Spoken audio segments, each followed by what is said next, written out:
Hello students, good evening. Today in 11th class physics, we will be doing some numericals based on combination of errors. We have discussed about the theory portion. Errors कैसे combine होते हैं वो अभी हम discuss कर चुके हैं. We will be discussing them in short today also. Z equal to A plus B अगर है तो अब हम लोग इसमें ये बोलते हैं कि delta Z will be equal to plus minus delta A plus minus delta B, है ना. ये तो एडिशन में और सब्ट्रैक्शन में अभी हम लोग बोलते हैं यही रिजल्ट रहेगा.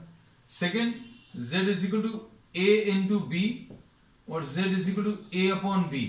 दोनों में क्या आएगा? Delta z upon z will be equal to plus minus delta a upon a and plus minus delta b upon b, है ना. मैक्सिमम एरर्स अगर निकालें तो मैक्सिमम एरर्स अभी हम लोग बोलते हैं प्लस माइनस साइन के साथ डेल्टा z अपॉन z. ये मैक्सिमम एरर्स आ जाते हैं delta A upon A and plus delta B upon B. ये मैक्सिमम पॉसिबल एरर्स है. और तीसरा जो अभी हम लोगों ने रूल लिया था वो क्या था? z is equal to a to the power of n अगर है तो delta z upon z will be equal to n into delta a upon a. ठीक. अब इस पर बेस्ड आज अभी हम लोग कुछ न्यूमेरिकल्स लेंगे. सबसे पहला, अब इसमें क्वेश्चंस कैसे रहेंगे वो देखना. अब इसमें ऐसा कुछ दिया रहेगा that the percentage error in measurement of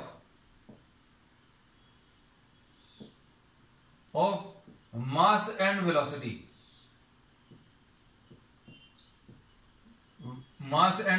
of an object are, आपको परसेंटेज एरर दिए हुए हैं बच्चों कितना? Suppose 2% and 3% respectively. एक क्वेश्चन बनाकर दे दिया आपको सिंपल सा कि आपने किसी ऑब्जेक्ट का मास और किसी ऑब्जेक्ट की वेलोसिटी, उसी ऑब्जेक्ट की वेलोसिटी मेजर की और उसके मास के मेजरमेंट में 2% का एरर है, वेलोसिटी के मेजरमेंट में 3% का एरर है. Calculate the maximum percentage error in calculation of kinetic energy. Simple, है ना. अब काइनेटिक एनर्जी बच्चों कैसे मिलेगी? काइनेटिक एनर्जी का फॉर्मूला क्या होता है? Half m into V square. अब ये क्वांटिटीज मल्टीप्लाइड हैं. अब इसमें मल्टीप्लीकेशन भी अप्लाई होगा, ये वाला रूल भी होगा और ये पावर वाला भी होगा. नंबर का अभी हम लोग कुछ नहीं करते. एरर एनालिसिस में नंबर का इसलिए कुछ नहीं करते क्योंकि नंबर ना तो ये आप मेजर कर रहे हो, है ना, और मेजर नहीं कर रहे तो इसमें एरर नहीं आएगा. So if we try to write down the formula for error तो कैसा लिखते हो भाई? इसका एरर आपको निकालना तो इसको डेल्टा के अपॉन के लिख दो बस. अब उसके बाद जो जो क्वांटिटीज मल्टीप्लाइड हैं उन सब के पावर देखते जाओ. m का पावर 1 है तो 1 लिख लिया, v का पावर 2 है तो 2 लिख लिया, m का पावर 1 है तो डेल्टा m अपॉन m लिख लो और v के ऊपर 2 पावर है तो 2 into delta v upon v लिख लो और ये प्लस कर दो. This will be what? The maximum relative errors in the measurement of mass and velocity. Relative errors बताए हैं. अब देखो, परसेंटेज एरर अगर आपको बच्चों बताने हैं तो कैसे बताएंगे? Delta k upon k will be equal to delta m upon m into 100 कर दो दोनों तरफ. ये तो फॉर्मूला लिखने का तरीका बताया था हमने और यहां पर अब क्या किया है? 100 से मल्टीप्लाई कर दिया. फॉर्मूला लिखने का तरीका क्या है? पावर लिखते जाओ और रिलेटिव एरर लिखते जाओ. पावर कितना? 1, रिलेटिव एरर ऑफ मास. फिर पावर ऑफ वेलोसिटी 2 लिख लिया into relative error of velocity, ये लिख लिया. फिर ये लिखने के बाद आप 100 से मल्टीप्लाई कर लो. ये क्या चीज है बच्चों? ये परसेंटेज एरर इन मास. ये अपन लोगों को दिया हुआ है, हम ऐसा लिखकर समझा रहे हैं, आपको लिखना नहीं है ना. ये परसेंटेज एरर इन मास आपको दिया हुआ है. Percentage error in measurement of mass ये 2% है ना, तो ये 2 आ गया प्लस यहां पर कितना है? 2 इंटू ये क्या चीज है? परसेंटेज एरर इन वेलोसिटी और परसेंटेज एरर इन वेलोसिटी कितना है 3 है, तो ये 3 आ गया। वैल्यूज रख दी, सॉल्व कर दो बस, इसमें ज्यादा कैलकुलेशन नहीं है। तो ये कितना आ जाएगा 2 + 6, ये कितना आ जाएगा 8। So this will be the answer. So kinetic energy, the percentage error, the maximum percentage error in the calculation of relative velocity will be what 8%। 8% आ जाएगा मैक्सिमम, ठीक है। अब इसके बाद नेक्स्ट क्वेश्चन देख लेना बच्चों। नेक्स्ट इसमें जो अभी हम लोग ले रहे हैं ये नीट का क्वेश्चन है।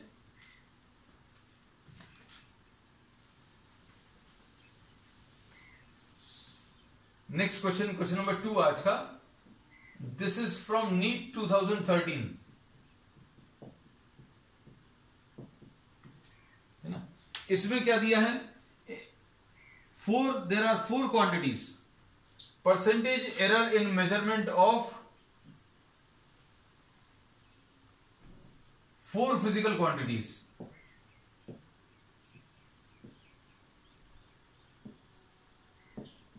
A, B, C and D, 4 physical quantities हैं A, B, C and D। आर कितना परसेंट दिया इसमें 1%,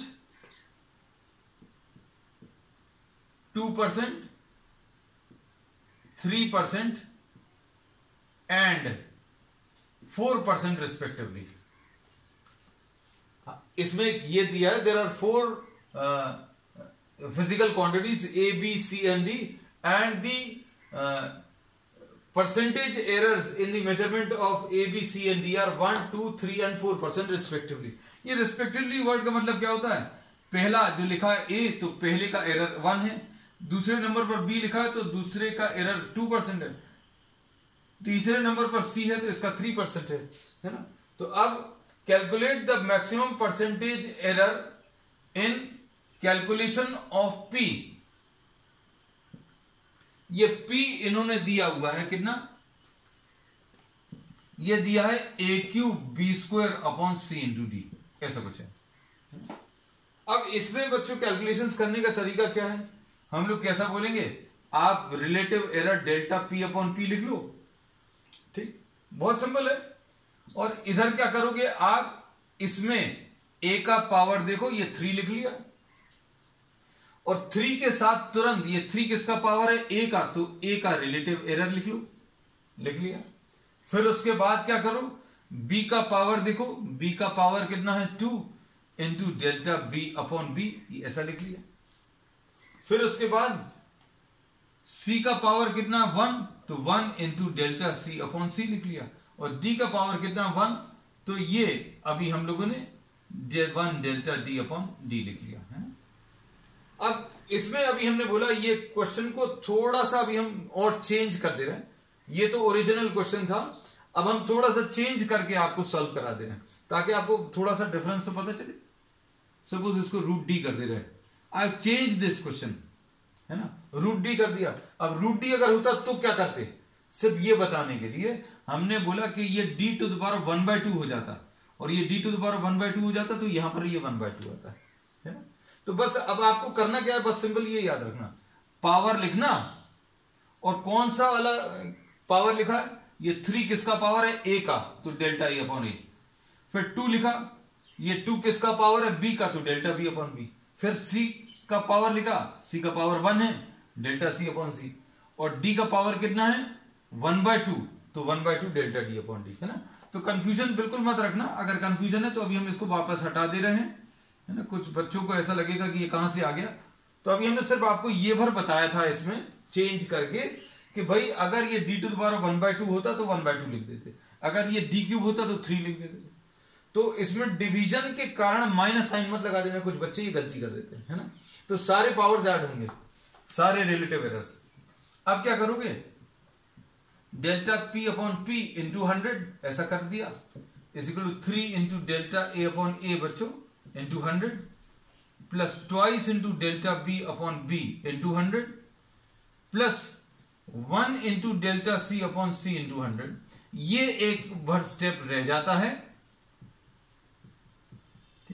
अब ये चीज आपको दी हुई है, ये प्रॉब्लम में दिया हुआ 1%, देखो ध्यान से।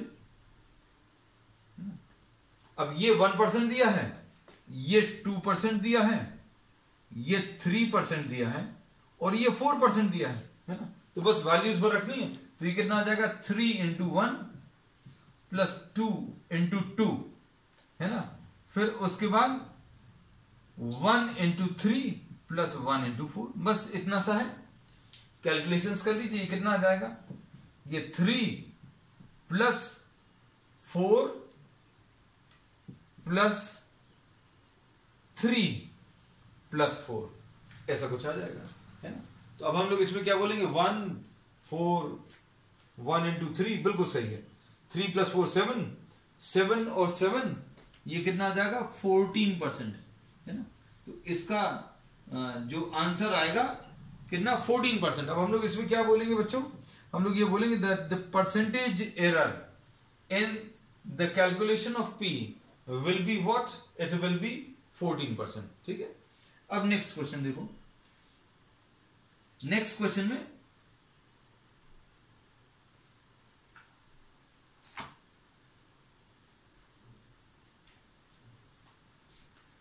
परसेंटेज एरर, हम इसी में थोड़ा थोड़ा चेंज करते जाएंगे। आज का क्वेश्चन नंबर 3, अब इसको रब कर दें।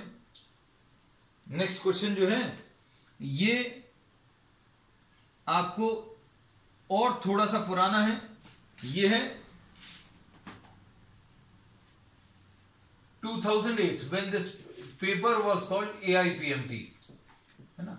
ये 2008 का है। A percentage error in the measurement of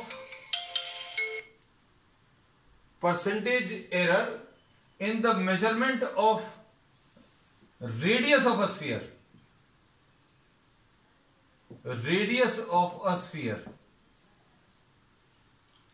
is how much, 2%,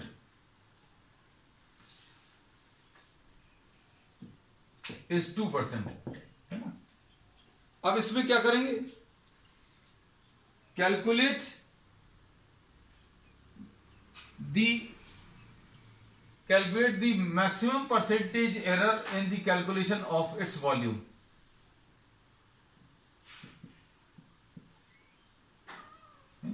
अब इसमें देखो, ये मेंसुरेशन में भी इस टाइप के प्रॉब्लम्स आपको छोटी क्लासेस में मिलते थे। अगर आप कुछ बहुत अच्छे से पढ़ाई किए हैं तो इसमें अभी हम लोग ये बोलते हैं कि आपको ऐसे कुछ क्वेश्चंस इसमें मेंसुरेशन में कि भाई radius of sphere is increase by 2%, then calculate the increase in its volume, है ना। तो अब आपको यहां पर थोड़ा एरर के फॉर्म में दे दिया है ना। तो अब इसको कैसा करेंगे, ये देखो ध्यान से। अब इसमें अभी हम लोग ये कहते हैं कि आपको यहां पर अब फिजिकल क्वांटिटी का कोई भी फॉर्मूला नहीं दिया, you are not given any formula, because obviously it is expected that you are knowing what the formula for volume. Formula for volume आपको मालूम है, ऐसा मानकर चल रहे हैं ना। अब देखो इसमें, देखो बच्चों क्या आएगा, वॉल्यूम कितना आ जाएगा, 4/3 पाई आर क्यूब, है ना, ऐसा कुछ आएगा। अब हम लोग क्या करेंगे इसमें, रेडियस, यहां पर सिर्फ 2 ही वेरिएबल्स हैं। अब इसमें अभी हम लोग ये बोलते हैं कि ये वॉल्यूम और रेडियस जो है रिलेटेड इसी फॉर्मूले से, तो ये जो क्वांटिटीज हैं ये कांस्टेंट है। अब इनका अभी हम लोग कुछ नहीं कर सकते, तो कैसा लिखेंगे बच्चों, डेल्टा वी अपॉन वी, इसका एरर निकालना था। तो लिखने का तरीका अभी हमने आपको क्या बताया, इसमें लिखने का तरीका अभी हमने आपको यह बताया कि डेल्टा वी अपॉन वी लिख लिया। क्वांटिटी इन्वॉल्व कौन सी है, रेडियस, तो रेडियस का पावर कितना है, 3, और फिर आप डेल्टा आर अपॉन आर ऐसा कर लीजिए। अब इसके बाद क्या करोगे, अब आप इसको 100 से मल्टीप्लाई कर दो, तो delta V upon V into 100 will be equal to 3 into delta R upon R into 100, ऐसा कुछ आ जाएगा। तो ये कितना आ जाएगा, ये percentage error in volume will be equal to 3 into ये percentage error in the radius, percentage error in the radius 2% है, तो ये 2 लिख लिया, तो इसका आंसर कितना आ जाएगा 6%। ठीक है, अब इसके बाद देखो नेक्स्ट क्वेश्चन। नेक्स्ट क्वेश्चन में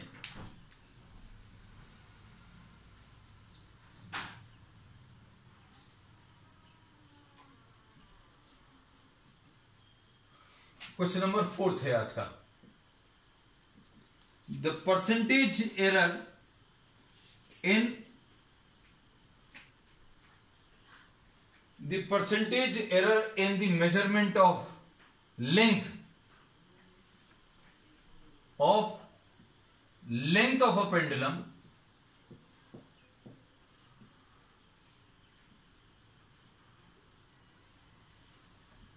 is 1%, या फिर इसको थोड़ा सा और चेंज कर देना, the percentage error in the measurement of length and time period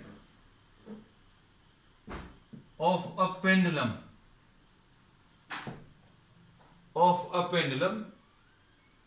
is कितने कितने परसेंट दिया है, this is given is 1% and 3% respectively. 3%, 1 and 3% respectively का मतलब क्या है, लेंथ में 1% का है और टाइम पीरियड में कितने का 3% का है। Calculate the maximum percentage error in the calculation of acceleration due to gravity. ये एक बड़ा अच्छा एक्सपेरिमेंट है जो अभी आप 11th क्लास में towards the end of your session करेंगे, है ना। क्या कि आप acceleration due to gravity at a place निकाल सकते हैं, है ना। इससे रिलेटेड एक प्रॉब्लम अभी हम लोगों ने डेरिवेशंस में भी किया है यूजिंग डायमेंशनल एनालिसिस। वो कौन सा था, t is equal to 2 pi under root of L upon G। ऐसे टाइप के जितने भी प्रॉब्लम्स रहते हैं इनमें मोस्ट ऑफ द प्रॉब्लम्स में आपको फॉर्मूला दिया रहता है ना। आपको इसमें कहा कि इस फॉर्मूले की मदद से आप जी निकालने की कोशिश कर रहे हो। अब जी निकालने के लिए करोगे क्या, हम थोड़ा सा इसमें बता दें, है ना। इसकी जरूरत नहीं है इतने सब की जो चीजें हम बोल रहे हैं, not at all required from the point of view of solution of this problem, but just for knowledge से आप यहां पर एक कोई थ्रेड से एक स्फेरिकल मास सस्पेंड करते हैं, है ना, और इसको फिर ऑसिलेट कराते हैं और एक ऑसिलेशन में लगने वाला टाइम वो आप मेजर करते हो, टाइम मेजर कर सकते हो, है ना। With the help of any stop watch you can measure the time taken for one oscillation का टाइम निकाल लो। और लेंथ, ये लेंथ ऑफ द पेंडुलम यहां से लेकर सेंटर तक की लेंथ भी मेजर कर सकते हो। भाई टाइम मेजर कर लिया और लेंथ मेजर कर ली, तो इससे क्या निकल आएगा जी। So this is an experiment actually which will be doing in 11th class, है ना। लैब्स वगैरह में भी आप करने वाले, लेकिन अभी ये प्रॉब्लम के फॉर्म में आया हुआ है ना। तो अभी हमने क्या बोला, इसकी मदद से अगर आप जी निकालोगे तो कैसे मिलेगा, आपको क्या चीज निकालनी, टी नहीं निकालना। अगर टी का फॉर्मूला निकालना तो एल और जी यूज होता है, लेकिन आपको क्या निकालना है, जी निकालना है। बस इसमें मेन ट्विस्ट ये है कि अब आपको जी कैलकुलेट करना, तो जी को एक तरफ रखना है। जी को एक तरफ रखने के लिए T square will be equal to 4 pi square L upon G, ऐसा लिखोगे। What we have done, we have squared these values, इनको स्क्वायर कर दिया। अब इसके बाद क्या करोगे, अब इसके बाद नेक्स्ट में अगर आपको जी निकालना है तो जी निकालने के लिए 4 pi square L divided by T square. अब फॉर्मूला आप बना सकते हो। फॉर्मूला कैसे बनाओगे बच्चों,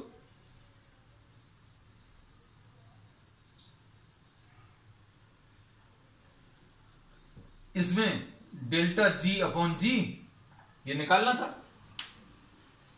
विल बी इक्वल टू, अब लेंथ का देखो कितना दिया है पावर, लेंथ का पावर इसमें 1 है ना, और टाइम का जो पावर है वो 2 है। तो फॉर्मूला कैसे बनेगा, 1 into delta L upon L और टाइम इंटू कैसे लेंगे बच्चों,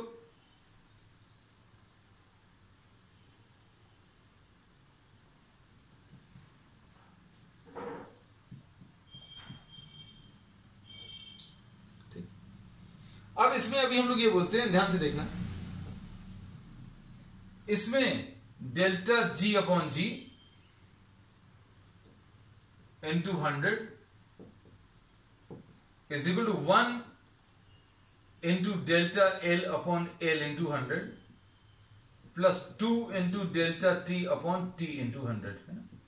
अब ये वाली वैल्यू मालूम है, लेंथ का कितना है बेटा 1%, 1 इंटू 1 प्लस टाइम पीरियड का कितना है, टाइम पीरियड का 3 है ना, तो कितना आ जाएगा 1 प्लस 6 यानी ये 7% आ जाएगा।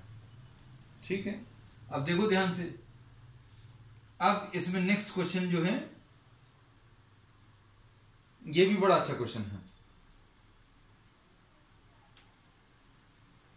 नेक्स्ट क्वेश्चन हम इसी में बच्चों चेंज करते जा रहे हैं, because I am not writing the statement of the problem. Percentage error in the measurement of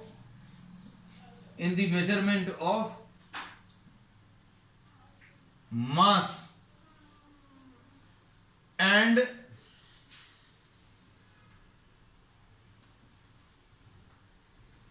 length of a cube,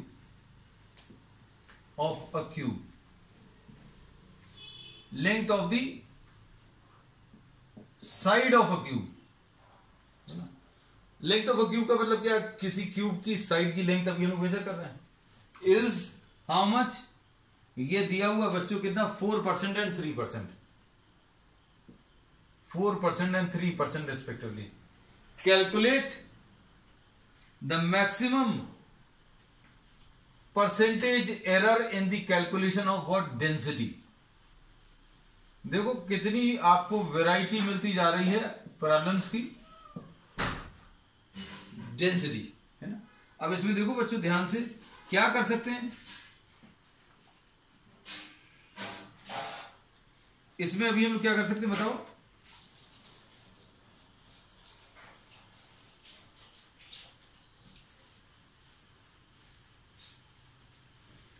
density क्या होता है,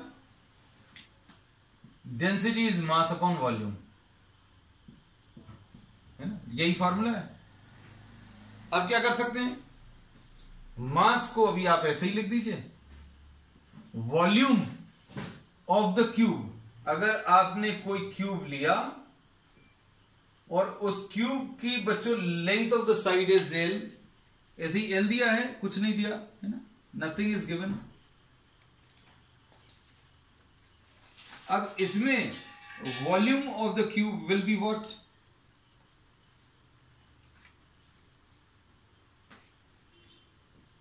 volume of the cube will be L cube, है ना, तो ये कितना आ जाएगा m अपॉन एल क्यूब, है ना। तो बस इसमें यही एक थोड़ा सा अलग चीज है कि आपको कुछ भी दिया नहीं था फॉर्मूला, है ना, और डेंसिटी में अब परसेंटेज एरर आपको बताना है ना।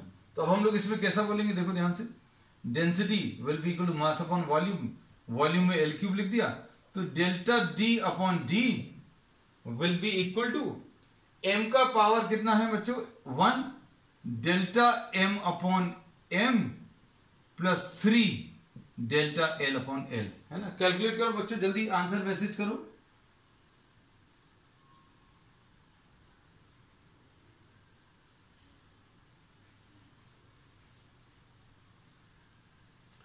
अब इसमें ये चीज याद रखना आप, चलो अभी पहले ये कर लें फिर अभी हम बताते हैं। Delta D upon D will be equal to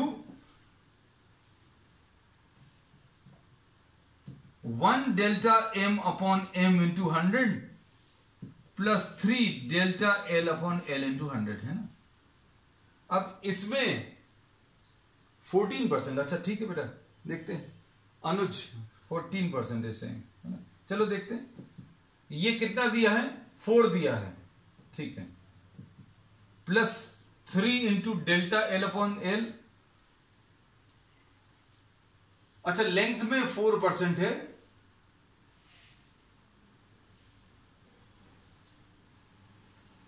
मास में 4% से, मास में 4% है, मास में 4% है और लेंथ में 3% है, तो 3 इंटू 3 बेटा, ये शायद 3 3 जा 9 प्लस 4 13, बेटा 13% आ रहा है हमारे घर। So the answer to this will be what 13%. अब इन प्रॉब्लम्स में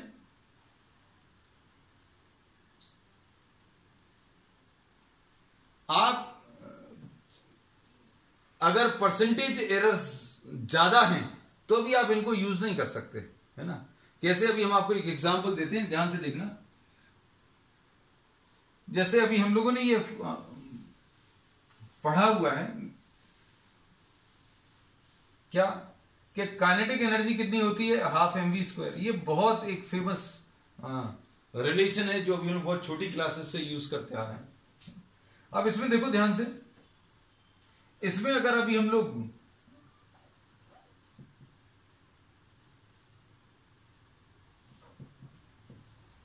दोनों तरफ m से मल्टीप्लाई कर दे तो ये m² v² ऐसा कुछ आ जाएगा, है ना. तो ऐसा क्यों लिख रहे हैं, क्योंकि m into K will be equal to half. mv को अभी हम लोग क्या लिख लेंगे, mv को p लिख सकते हैं. तो ये रिलेशन भी छोटी क्लासेस में शायद अभी हम लोग पढ़ लेते हैं, p²/2m काइनेटिक एनर्जी का. तो अगर हम लोग इसमें मोमेंटम अगर 1% बढ़ा रहे हैं, if you are increasing the momentum by 1%, keeping the mass constant, mass में इसमें अभी हम क्या बोल रहे हैं, you are increasing the momentum by 1%, then what will be the increase in kinetic energy, ऐसा पूछा जाता है. ये बहुत एक कॉमन क्वेश्चन है. तो अगर आप मोमेंटम 1% चेंज कर रहे हैं बच्चों, तो अभी आप यही वाला, अब ये एरर से रिलेटेड नहीं है, एरर बात खत्म हो गई, लेकिन एरर एनालिसिस का भी हम लोग फिजिक्स में कैसा यूज कर सकते. भाई ये क्वेश्चन आया, आपको ये बोला कि momentum is increase bye 1%, what will be the change in kinetic energy. तो अब हम लोग इजीली बता सकते हैं भाई कि delta K upon K will be equal to twice delta P upon P. अब कोई बोलेगा कि आपने m क्यों नहीं लिखा, तो m अभी हम लोग m थोड़ी बढ़ा रहे हैं, कीपिंग द मास कांस्टेंट. ये क्लियरली बोल दिया, keeping what the mass constant. जितने भी ये रिलेशंस दिए हुए थे उनमें अगर किसी चीज को कांस्टेंट रख रहे हैं या उसमें कोई एरर नहीं है तो उसको अलग कर देंगे कैलकुलेशंस में, है ना. तो अभी हम लोगों ने ये 2 डेल्टा पी अपॉन पी, अगर आप मोमेंटम 1% बढ़ा रहे हो तो काइनेटिक एनर्जी बच्चों कितनी 2% बढ़ जाएगी. लेकिन अगर आपको ऐसा दे दिया जाए कि मोमेंटम 50% बढ़ा दिया, तब आप ये रिलेशन यूज नहीं करना. एरर एनालिसिस वाला कॉन्सेप्ट सेफली हम कहते हैं, ये हमारी तरफ से एक नंबर लिख लेना, सेफली 10% तक के अंदर, 10% तक के अंदर वैल्यूज के लिए अभी आप ये एरर एनालिसिस का यूज कर सकते हैं. एरर एनालिसिस जरूरी नहीं है एरर्स के लिए ही यूज करें, हम ये बताने की कोशिश कर रहे हैं. जैसे हमने आपको ये बोला कि वॉल्यूम ऑफ अ क्यूब कितना होता है, a क्यूब होता है. भाई अगर आपने साइड 1% बढ़ा दी, साइड अगर 1% बढ़ा दी तो वॉल्यूम कितने % बढ़ जाएगा, ये अगर पूछा जाए तो इसमें एरर तो यूज नहीं हुआ, है ना. तो अब हम लोग इसमें क्या बोलेंगे बच्चों, delta v upon v is equal to 3 delta a upon a. तो एरर नहीं क्रिएट किया हमने एरर एनालिसिस का यूज कर रहे हैं कि भाई अगर आपने a को बढ़ा दिया तो एरर एनालिसिस जैसा ही यूज हो जाएगा ये. अगर आपने साइड ऑफ द क्यूब 1% बढ़ाया तो वॉल्यूम इसका 3% बढ़ जाएगा, ऐसा कह सकते हैं. लेकिन ये एरर एनालिसिस का यूज जो है हम लोग कहां पर करते हैं, जहां पर परसेंटेज चेंजेस जो हैं बहुत छोटे हैं. क्यों, क्योंकि एरर्स अभी हम लोग छोटे ही मानते हैं. लेकिन जब आप इन टॉपिक्स में आते हो, मेंसुरेशन में आते हो, फिजिक्स में आते हो, तो आप साइड को डबल भी कर देते हो, ट्रिपल भी कर देते हो, मतलब 100% भी बढ़ा देते हो, तब ये यूज नहीं करना. ये ध्यान रखना, हमने बोला this will be used as a short trick to calculate many type of problems in physics, है ना. बहुत सारी जगह अभी हम लोग इसको ट्रिक जैसा ही यूज करेंगे. लेकिन हमने क्या बोल दिया, आप just as a thumb rule क्या होता है कि भाई कुछ फिक्स नहीं है. अगर ये एकदम फिक्स होता, साइंटिफिक रूल अगर होता तो आपको किताबों में मिलता. But you can say that these can be used only for small percentage changes से अप टू 10%, 10% तक के चेंजेस के लिए भी आप इसको यूज कर सकते हैं, है ना. बच्चों अब आज की क्लास के लिए इतना ही. We will continue with many more such problems on the next term. That's all for today.